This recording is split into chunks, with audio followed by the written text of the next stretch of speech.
报跟先生谢谢您，马先生谢谢您。我的名字是何伟立。谁人听懂吗？没有。今天讨论是中国人民共和国，不是军队的。谁人还有没有听懂？真的？哦。So， 当了1983年，我开始汉语在南开大学。南开大学在中国人民共和国。还有人没有听懂？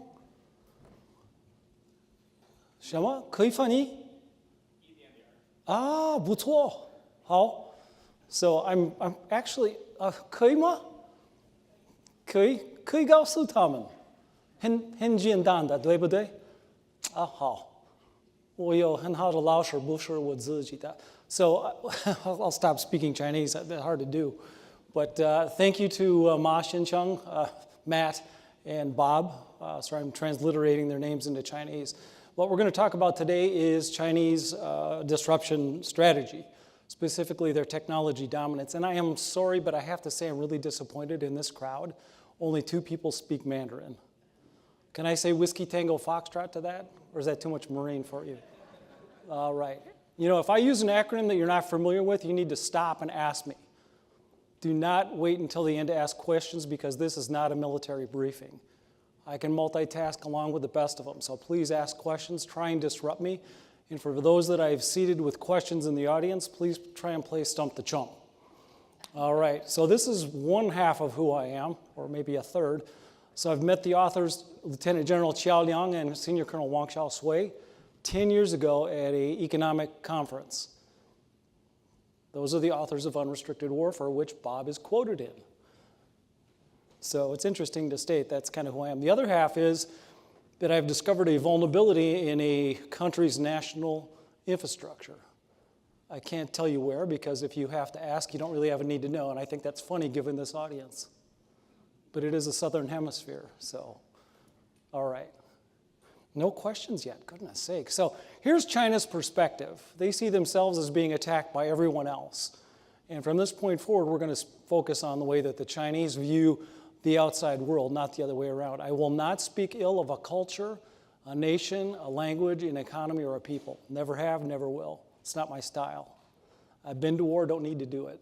So I've written a few books on the subject. 2 at the bottom are my latest tomes, if you will, Weaponization of Artificial Intelligence and the Militarization of Cognitive Warfare. They're all on Amazon, so pretty easy. So Sun Tzu would be remiss in turning over in his filial grave if I did not mention that all warfare is deception-based, and certainly that is really the basis for today's talk. And I'm sorry if I walk back and forth, that's just the preparation in me and the way that I love to talk. So since we don't know Chinese, I'll bore you with the details anyway. So China is the Middle Kingdom, Zhongguo. Guo means the king or queen of his or her countries with the 4 borders surrounding it and the riches in between. You'll notice this map is focused on the Middle Kingdom, not North and South America. They could care less about us because part of the manifest destiny, the Chinese dream, the mandate of heaven is that they will regain the power that they have had centuries old. This current philosophical government, if you will, is nothing more than a speed bump. So when we talk about this particular subject of technology disruption, it is all part of China's strategy to really start to look at how can they regain themselves as that preeminent nation state, that power that is unequivocally the leader in the country, in the world, excuse me. And you can see from the strategic objectives in some of the URLs below that much of this is based over the past 2 weeks. So when you're talking about current information, this is about more current than you could probably get in an INTSUM somewhere, hopefully. But since you don't speak Chinese, it really doesn't matter, does it? Oh, goodness. Did I say that out loud? Yes, ma'am, I did. Oh, goodness. Okay, so China, nothing wrong with this map, correct? What's that? Well, yeah, it's the second state. What's the problem? It's part of China, yes? Yeah. It is, according to the Chinese Communist Party in Beijing. Those boys and girls don't mess around, trust me. So what's interesting about this is the new plan for China, and I'll get to the legitimacy after we take a little bit of a rundown history lane, is that the digital construction of China is what we are going to talk about and how they got there, perhaps based on the backs of intellectual property from nation states like the United States. Not a surprise to this crowd. I keep hearing in this session, and I'm not being critical of speakers that have preceded me, but intellectual property theft, design, appropriation, those don't happen anymore. You know why?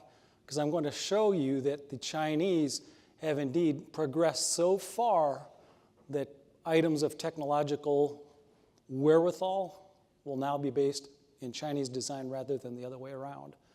And we in the US will be beholden to them. I see some nods. Educated people in the room. So, what's that? What? Please. So at one point in time, China was the technical leader on the planet.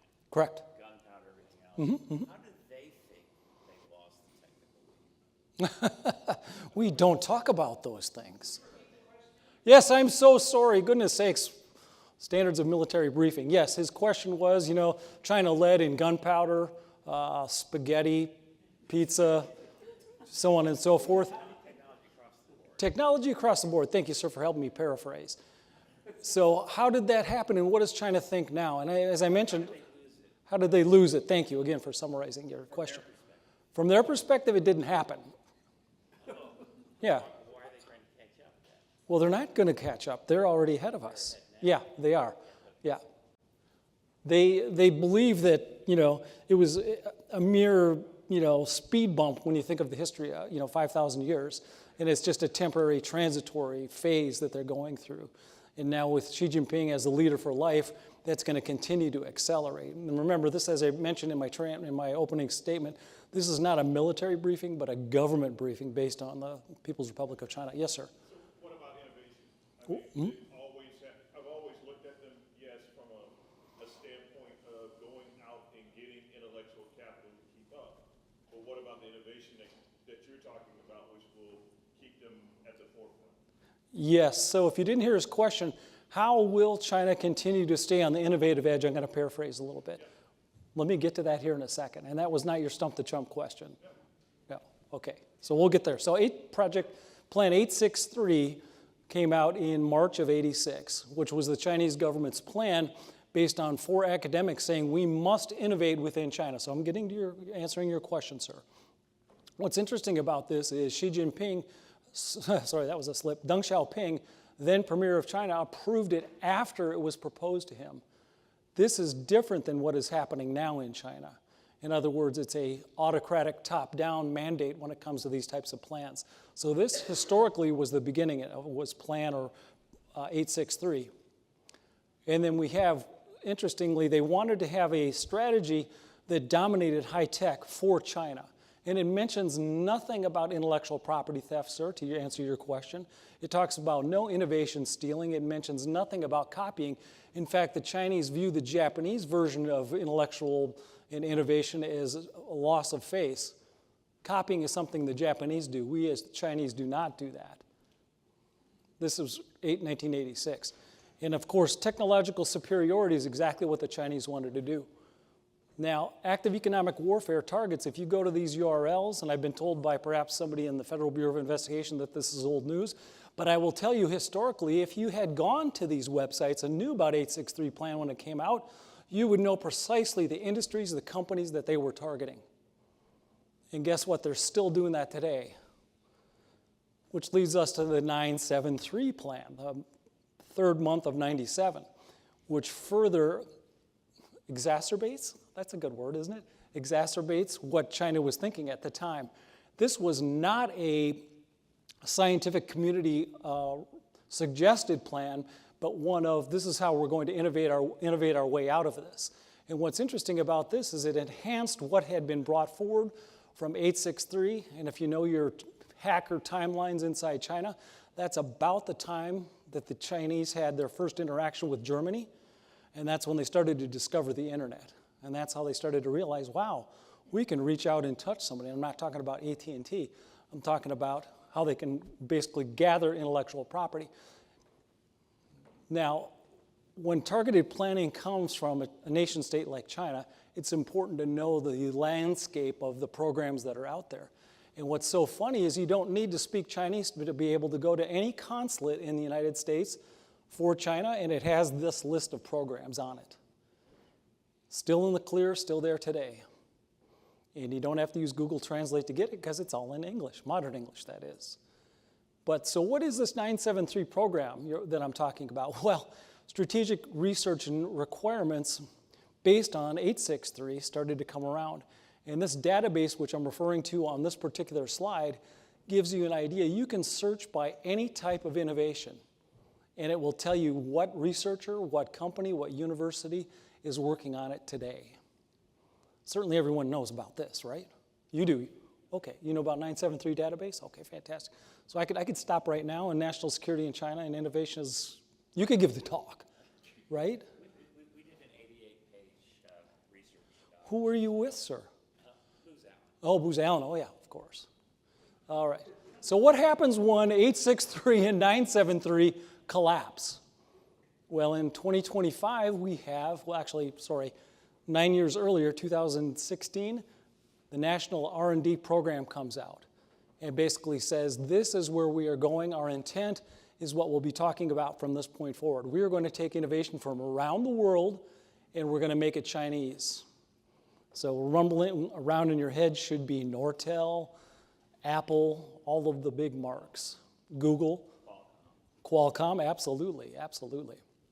So what's interesting about this is the Chinese view a country that has a strong research and development base as a significant major nation state. If you don't have this, you're a third world country. And I'm sorry if I'm offending anybody, but I'm from Minnesota and I have to say I'm sorry. No laughs. Okay, all right.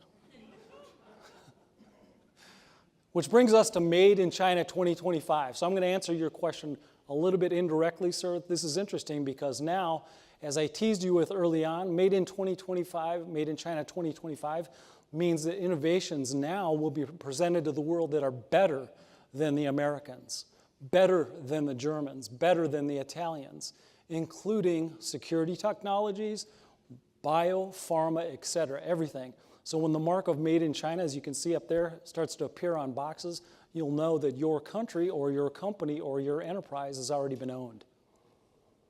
So what's in this, you know? Because the Chinese under Xi Jinping, and of course they just came out with a new 5-year plan, didn't they? We'll talk about that here quickly, is to ensure that the global governance and civilization is now starting to be codified under China's version of what is right in the world for governance and national security. But it cannot be done without China being in the lead position. Now, these are the 10 areas of innovation from a manufacturing perspective. Yes, please take pictures. I don't mind. But we are under Chatham House rules, so please don't share where you got these from. What was that? That was a guffaw. Why are you guffawing? Sir, you're laughing. Oh, okay. Is this a public holiday or no? Well, hopefully not. Or it's not public? Yeah. I give kinds of information like that because I research stuff. Yeah, I'm a retired Marine, you know. All right, so the strategic objectives are really interesting, is to start to implement manufacturing as a core competitiveness. That's that Made in China 2025. So that anything else is a has-been, even superseding the Japanese capacity for manufacturing, despite $10 billion by Toyota into the US. That's nothing more than a dollar rounding error, as I heard somebody talk about that earlier. The ultimate goal of China, as you can read up there, is economic supremacy in contested environments. Those are their words, not mine or ours from a translation perspective. Contested environment, that seems to be the latest buzzword from the Chinese perspective. And of course, we do have from the Ministry of Defense a number of mandates that come out and say the military-civil fusion is where it is going to be important so that they can start to fight in future battlefield environments and train their soldiers, regardless of what you think about their NCO cadre. By the way, that doesn't matter anymore. They're going to be able to control it from a significantly more impactful command and control environment. Now, you've all heard of the 3 synchronizations, right? Is there anybody that hasn't? 1, 2, 3. Oh, really? Oh my gosh. But it's right there in Chinese, and now you've seen it, and there's the URL, right? This audience, you should have seen this. Come on. Are you pulling my leg? Okay, let's put it in English, shall we? But what is interesting about this is achieving technological superiority is the first synchronization for military-civil. Notice how I'm flipping those words around. It's military-civil, not civil-military fusion. Remember, from a military perspective. And if you remember what I said at the beginning of my translation, this is not a talk about military, but one rather about the People's Republic of China. Okay. And then, of course, maximizing indigenous innovation resources so they can capture, and then synchronizing further dual-use technologies that plus up the capacity for warfighting within the Chinese military. And then, of course, we have military-civil fusion operations from Xi Jinping's perspective, even though he's purged the top generals out of the Chinese military, like it's going through the line at Walmart, and you're getting, yeah. Well, fear of graft and corruption further. He does not want to, if you know her question was, why did Xi Jinping purge the military, including the PLA Navy plan, obviously the PLA PLAF, the Air Force. It's interesting because if you know your history about China, when there has been regime change in China historically, it's always because the people have risen up and they've said enough is enough. And what Xi Jinping is doing is a preemptive strike to take these corrupt generals who, in his opinion, have too much power and cut them off at the knees and send them to tend pig farms in the Xinjiang region. Yep. Right. Well, never mind that back in like 2002, you had sons and daughters driving Ferraris and getting drunk and hanging them up on telephone poles. That was the first, perhaps, indication that they had too much money, too many resources. What Xi Jinping is doing is making sure that they are really falling in line. Thus, any general, any admiral, in any of the branches of the Chinese military is now going to be very reticent about demonstrating too much conspicuous consumption. But if you go to Beijing and you sit at the Ace Cafe, if any of you have been there, it's so funny to see the boys and girls of the Communist Party show up on $10,000, $20,000 Ducatis. I wish I had a $20,000 Ducati, but nonetheless. I know, exactly. All right, so let's go through the 5 case studies that I have for you. This will be very interesting. As I go through these, please ask questions, but each one of these is based on the current 14th 5-year plan. Sorry, I had to get that out of my, and one of those is, of course, military-civil data fusion, where they're looking at making sure that if there is technology that can be used when it comes to battlefield intelligence, it is used. And then, of course, AI-driven blockchain security to make sure that the components that are provided to the Chinese military are secure. And then, interesting, countering narratives from a cognitive warfare perspective that would undermine the Chinese PLA, part of cognitive warfare, counter-information, if you will. And then this is how they're going to do it, essentially. Basically, you can see in the red on the far right column, those are the technologies here in the West that they will be targeting specifically in order to achieve these goals. It's a bit of an eye chart, but it gives you an idea of things from Palantir, which I think is on a building somewhere around here, perhaps, as well as other companies. I have a very dry sarcasm. All right, so let's talk about Baidu. We've all heard of Baidu, right? And the GPS, the global positioning system that they've put up, and it's supposed to make navigating the world much easier than what has been put up by the US. What's interesting about this is military autonomy is the focus of main effort for Baidu. And it's interesting because Baidu is putting hardware, firmware, and software within the systems that meets objectives for military use exclusively. Doesn't mean the civilian world will get access to it, but it means that the military has exclusive use to this different types of technology.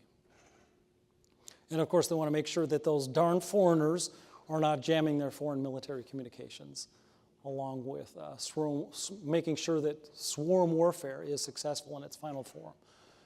And then we have quantum, and I've heard so much about it today that makes me even more and more fascinated and interesting about this.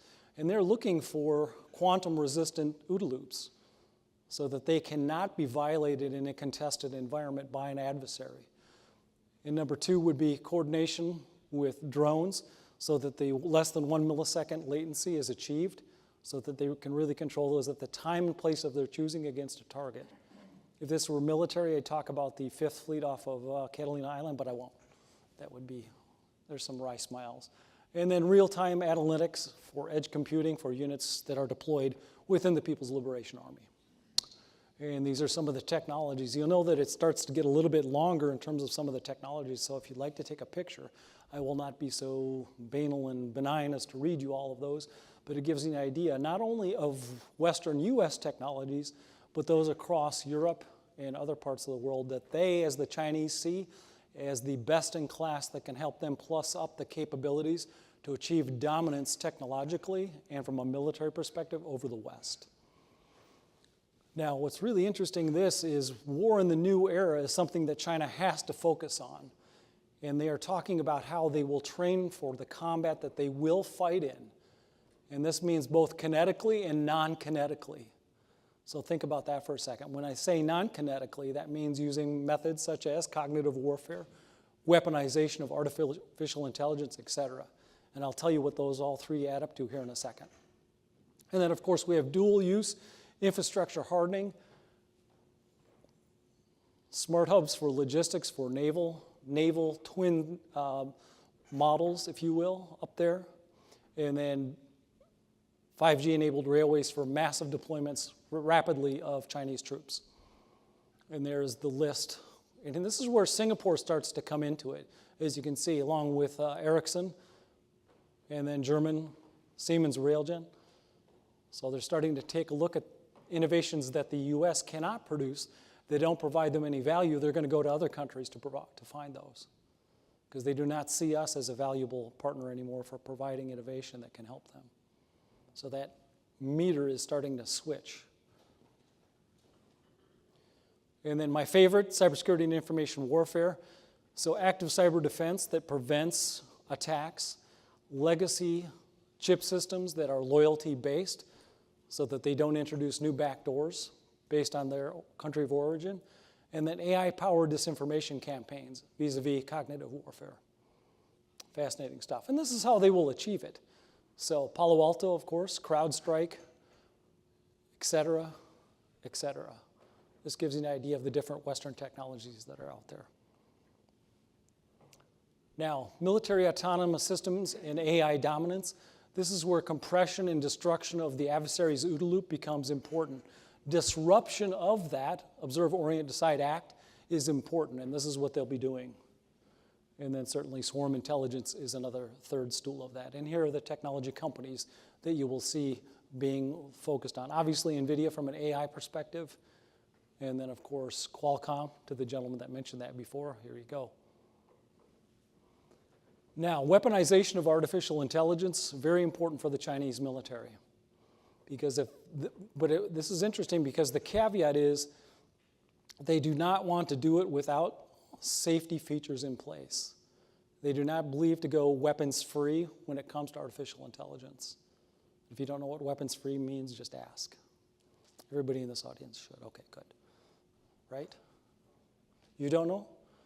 Weapons, what's that, sir?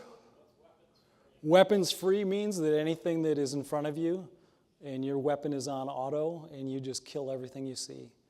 They refuse to do that because they know the power cannot be harnessed responsibly enough for them to declare a weapons-free environment, which is good for us because it allows the US to figure out how to restrict that decision-making cycle from our perspective. That's our counterintelligence mechanism. So if I were in the audience thinking about this for a second, if I were Booz Allen or whomever, I would be thinking about that.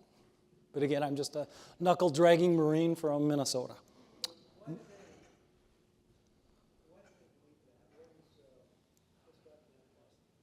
What philosophy is that, sir, specifically?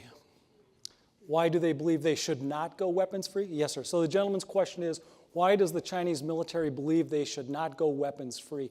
Because they cannot guarantee that the targets that they aim the artificial intelligence weaponized platforms at will have the desired effect. It may be too destructive, much like a mutually assured nuclear destruction of the 80s and 90s, they have learned from those lessons, and they don't want to be the one that causes World War III.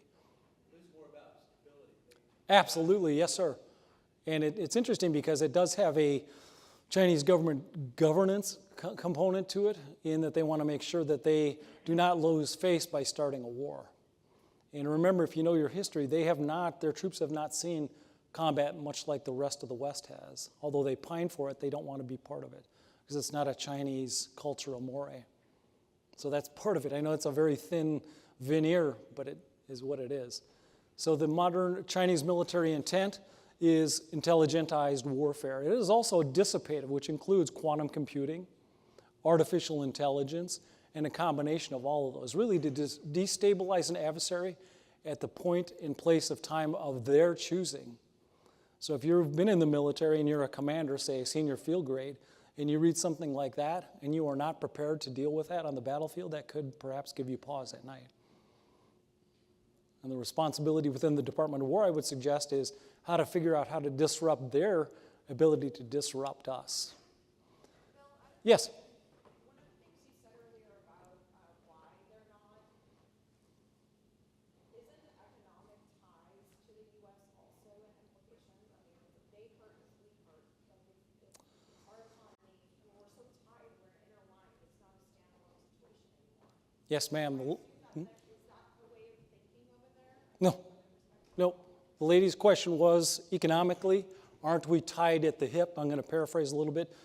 Aren't they worried that if they destabilize us, we destabilize each other, and then ultimate chaos goes and suddenly it's a war?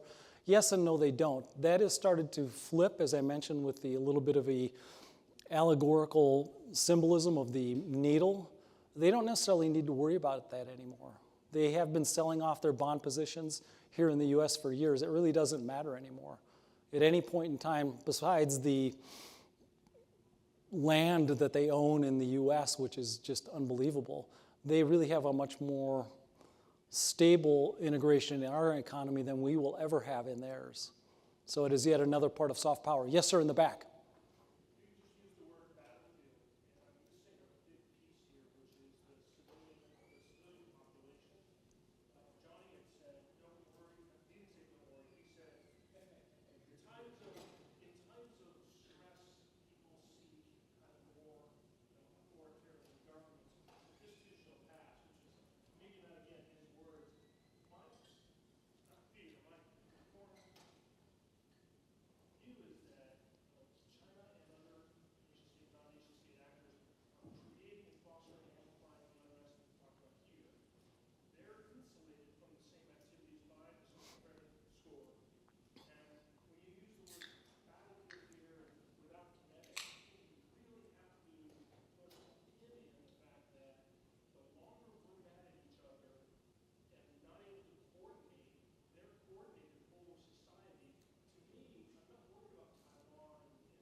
No, sir. Let me paraphrase your question. So when it comes to the negative narrative that is being fermented in the U.S. from a society that can do that en masse, should we be more wary, more afraid? What about is, how does an autocratic society or a non-autocratic society deal with that?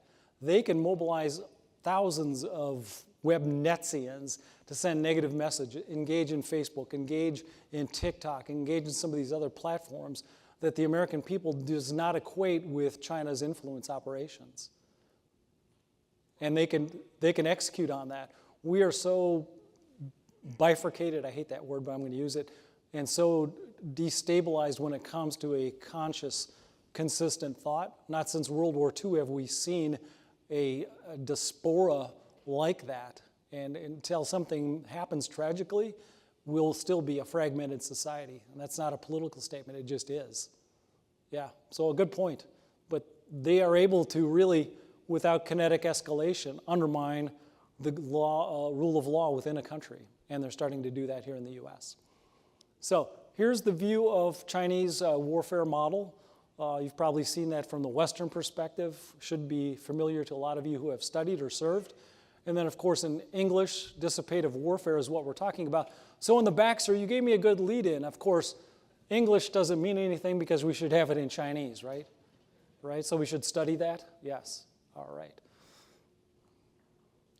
And then, of course, this is interesting because escalation control is quite important for the Chinese military when it comes to disrupting the adversary's observe, orient, decide, act loop. If they can do that, as I mentioned before, they can own the battlefield at the time and choice in the environment that they choose. And it doesn't have to be kinetic. And then 3 quick, on the last case study, we have the One Belt, One Road, the Western version, which is string of pearls, and then rare earth minerals and other unified types of minerals in Afghanistan.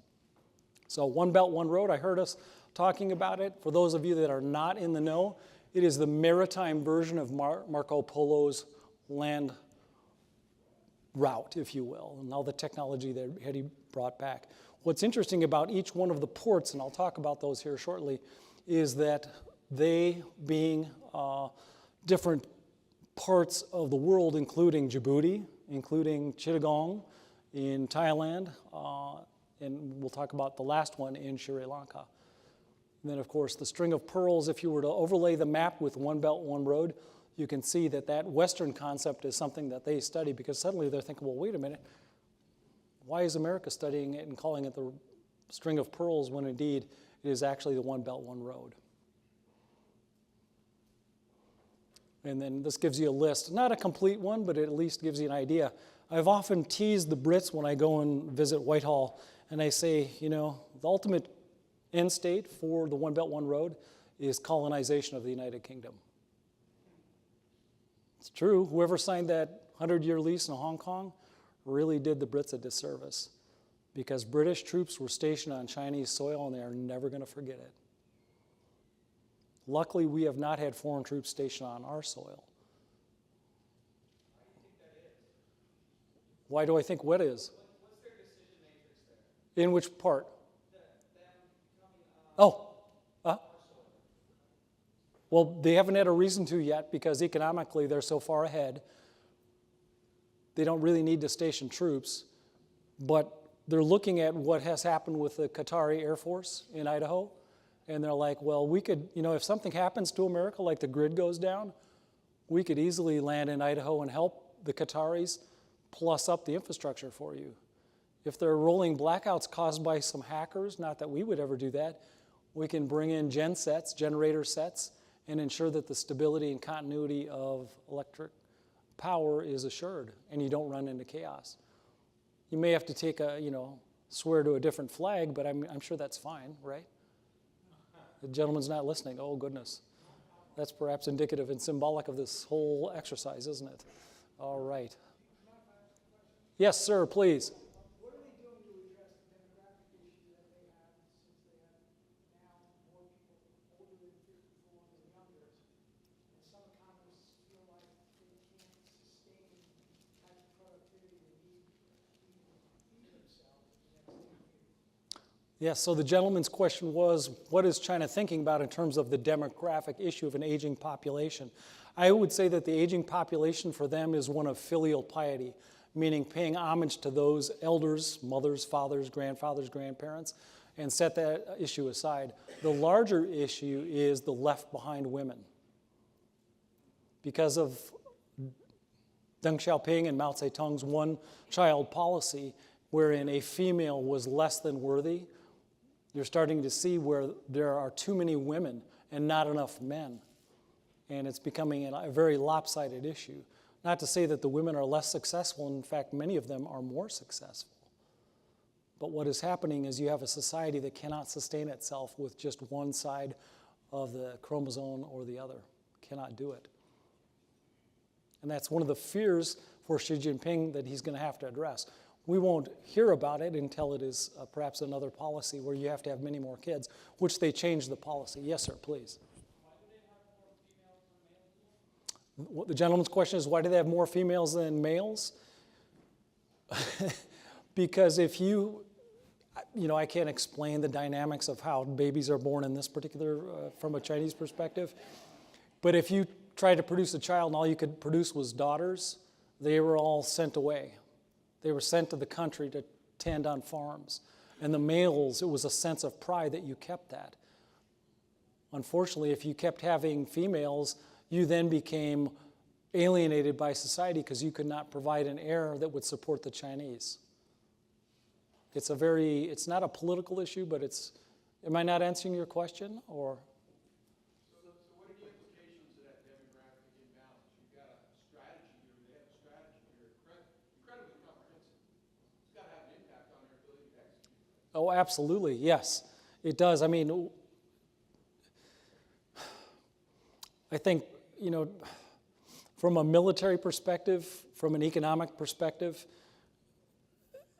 not having enough of one side of the population, which is China's largest dilemma, is causing them frustration because they can't just shift all the excess females somewhere because they exist as titans of commerce. But there's not enough males to marry them, so you have this large imbalance, and suddenly the filial piety goes away, and visiting the graves of the ancients no longer matters because there's no one to visit. And suddenly you have this cycle of inability to produce the types of population that you want. They are definitely shrinking. Yes, sir, please. I think I do understand that if the population favors male, so if pregnant was a daughter, female, like abort, so Yeah. eventually should you have more male than female? Yes. It's logic. So why is another way along? Well, that would be true if they were indeed aborting every female baby, but they weren't. Because parents were saying, well, wait, I still want to have my child. I'm a loving parent. And then you had what has happened with the one-child policy being essentially erased and modified so you can have as many as you want. So now it's become a free-for-all in terms of what is children that are being introduced into the population. And it just happens to be that there are more women. Yep. And those women don't want to have children because they're career women. Worse than that, they can't find suitors to have children. Yeah. And in Sri Lanka, thank you, sir, I appreciate that. We have the Chinese state-owned enterprise CM Port, which is focused heavily on, as an example, leveraging the local bond infrastructure in order to tell the Sri Lankans that they can run the port operations for them. All they need to provide them is that deep water access for their nuclear-capable submarines or carriers, and all will be well. And what's the only deep water port in Asia that we're allowed? This audience should know. Is it Singapore or is it Yokosuka? I don't know. It's one of those two. But now you've got the Chinese going into Chittagong. Well, that's in Thailand, but nonetheless. And then we have the Afghanistan problem with the rare earth minerals upwards, along with other natural resources, upwards of $1 trillion. It's interesting because even the Afghanis see the Chinese as being a little bit too opportunistic, perhaps one-sided in their dealings with them. So you can imagine if the Chinese are too rude for even the Afghanistan Taliban, then you've probably got an issue, don't you? Yeah. All right, so here are my conclusions. There are 10 of them.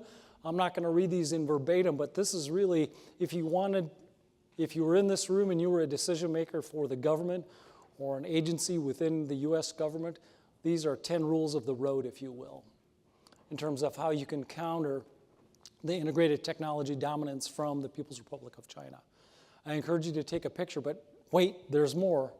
I've got 2 slides after this that give you the specific mapping from what is the dilemma from an American perspective, because we're in Reston, Virginia, to the Chinese rule of law and the governance in terms of the different types of mandates that are coming from them. And I'm not talking about the mandate of heaven. Here's the first one. You can see what the conclusion is from the first page. You can see what the U.S. response is, and then how to deal with China based on the rules that we should be looking at. Now, hopefully, besides the 3 synchronizations and my opening soliloquy, I've given you some novel information, hopefully. You know, I interviewed for the CIA when I came back from China, but I turned them down. You know why? Because they told me I could never leave the United States. I know. I met the guy that was my recruiter at an event in McLean. And he's like, yeah, weren't you the guy that spoke Chinese really well? And I'm like, yes. He said, well, I can see you did well for yourself. I said, yes, sir, I did. But nonetheless, this gives you another set of the conclusions for 6 through 10 in terms of how the Chinese can be countered, specifically from a U.S. governmental perspective. So if you were in the embassy in Beijing, for example, this might not be a bad roadmap if you were an economic or political officer to start advising that ambassador on. All right. That concludes my presentation. Oh, sorry, these are some of the URLs that I used to find much of this information. All of this is my research alone. I don't use the term I because that doesn't fit with team, but neither does my except for M. So happy to share it with you if you'd like. That is who I am. I'm on Twitter. I have a blog, a variety of information. I put out some very interesting things. So that concludes my presentation for this afternoon. We have about 2.5 minutes for those that were shy enough to not ask questions. Yes, ma'am. I've always been curious, I mean, I think the Chinese have been pretty clear about their motivation. So why are we taking PhDs or Chinese students? Are we hoping that they'll stay here and then we've got their intel? That's been always a question mark. Ah, yes. The lady's question was, why have we been always taking Chinese PhDs, educating them, teaching them English? Well, I am guilty of having done that as an undergrad before I joined the Marine Corps, or while I was in the Marine Corps, a long story, is because as an open society, we want to encourage other cultures to come here and learn from us. And that was the thinking in the mid-'80s. It's like we want this diversity to come here, and we want to teach them English on the sense that we can exchange ideas. We didn't realize that perhaps we were educating them to take back all our intellectual property, but I digress. So it was one out of a sense of true friendliness. Remember back when Nixon and Kissinger opened up China, and I was one of the first American student groups to go in. I had to get out of the Marine Corps in '83. This Gunny calls me up. He's like, Hagestad, what are you doing? Why are you going to Red China? And I'm like, well, Gunny, I think we should study our adversary. So I got out for 6 months. But at the time, there was so much curiosity and mystery about China. I mean, it's so funny because when I go back now, I know a China that the young people that I interact with know nothing about, which freaks them out. Yes. And I'm an old codger too, I know, goodness. Good question. I hope I answered your question. One of friendliness and sincere desire to work together. Yes, sir, please. Talked a lot about the civil-military fusion in China being a core part of their strategy. Like the U.S. obviously has kind of dual-use aspects and sitter programs and stuff. What kind of approach are they taking programmatically to integrate the corporate research, so to speak, like the deep seeks of the world? Or is it hierarchical level control, or is it more market economy? Yes, so the gentleman's question, I'm going to paraphrase. So how are military-civil fusion exercises taking place with some of the innovations that we see? So if you've been to Beijing's 5th and 6th Ring Road, if you have, you'll see all of the large civilian companies there. Baidu, Tencent, et cetera, Alibaba. And the technology is more in Shenzhen and Guangzhou. But if there is a need from a military perspective to fill a mission need, say Baidu is a classic example, then they will do everything from an autocratic perspective to fulfill that need. They don't have a contracting process. They don't have lobbyists. They just say, go and do it, and the company comes back and says, here you go. This is how you can defeat the Americans in the South China Sea. So there is no bidding process? Nope, not at all. Not to say that there's not graft and corruption and favoritism. That still exists because it is really more of a capitalist economy that we have here in the U.S. But and a lot of it is on who you know and what you know. Again, it's not really, it's an oblique filial piety, but it's also loyalty to the school that you went to. Yeah. So when the Chinese find out that I went to Nankai University, that's where Xi Jinping went. So there's a strange sort of, oh, well, you're cultured. I'm like, no, okay. Yeah. I mean, is there anything in terms of their approach towards civil? Yep, what was the question? Is there anything in the kind of like civil military fusion of like lessons we could learn from the Chinese? Yes, so the gentleman's question was, is there anything that we could learn from a civil-military fusion perspective from the Chinese? Yes, stop with the contracting nonsense. If it needs to be built and there's a need for it in the Department of War, fulfill it. There's this commercial off-the-shelf concept I've heard of, maybe? Yeah, COTS. Oh, thank you. Yeah, I knew there was an acronym out there. This is an acronym-heavy society. I remember in the Marine Corps, we had to deal with shelter halves from the Korean War. And then suddenly going to Norway for Battle Griffin, we got the latest North Face tents, and I'm like, holy shit, this is cool. Yes, sir. Just a quick question. Last question, please. Just a quick question about, on one of your earlier slides, obviously one of the targets is advanced semiconductors. TSMC obviously is top of the list. What do you see in terms of that from geopolitical issues, China, Taiwan, et cetera? We exclusively rely on TSMC for... Yes. The gentleman's question was, for example, semiconductors and TSMC, you know, how do we deal with that sort of dilemma when it comes to sourcing semiconductors, which are in everything? Unfortunately, that horse has left the figurative barn, and literally it's now taken a crap on the United States. Because what I showed with Afghan rare earth minerals and the control of those that plus up and provide the supply chain, which the Chinese will secure for a fee, as long as it helps them with their national economic security, we're basically in a lot of trouble. Trump recently signed the deal, right? Did it get signed? Yeah, the rare material deal with Malaysia and other. Oh, yes, yes, yes. I wouldn't put much, well, I'll stop talking. That concludes my presentation. Bob has shunned me off, so.